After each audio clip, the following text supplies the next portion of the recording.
মুসলমানের ঈদ আর বিজাতিদের ঈদ, আনন্দ উৎসব, এটা আসমান আর জমিনের তফাৎ।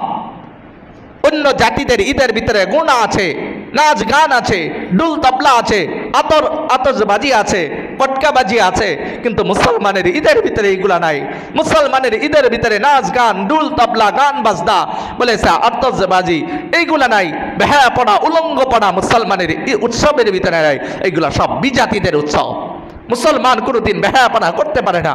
মুসলমান কোনোদিন দীর্ঘ একটি মাস রোজা রাখার পরে এই পবিত্র শাওয়াল মাসে গান বাজনা মুসলমান কোনোদিন করতে পারে না। প্রকৃত ইমানদার কোনোদিন গান বাজনা করতে পারে না। মেরে দোস্ত, আজকের এই দিন মুসলমান, অনেক মুসলমানের সন্তান, অনেক যুবক আজকে গান বাজনায় ব্যস্ত হবে, বেহায়াপনা উলঙ্গপনায় লিপ্ত হবে।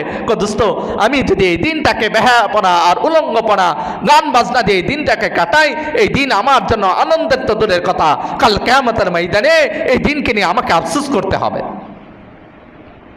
আমাকে তো আমার রব পুরস্কার দিবে দূরের কথা।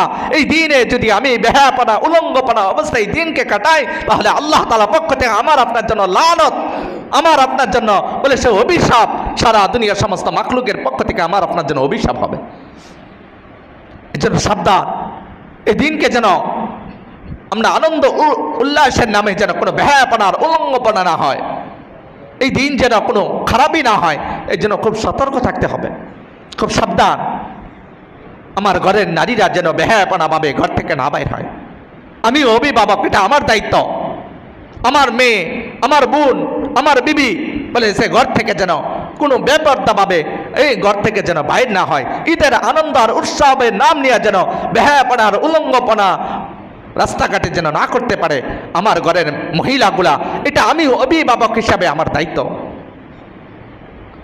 আমার ছেলে সন্তানগুলা যেন ঈদের আনন্দ আর উৎসবের নামে যেন গান বাজনায় বিভিন্নভাবে অশ্লীলতায় যেন জড়ায় না পারে, আমি অভিভাবক হিসাবে এটা আমার দায়িত্ব, আমাকে সতর্ক করতে হবে।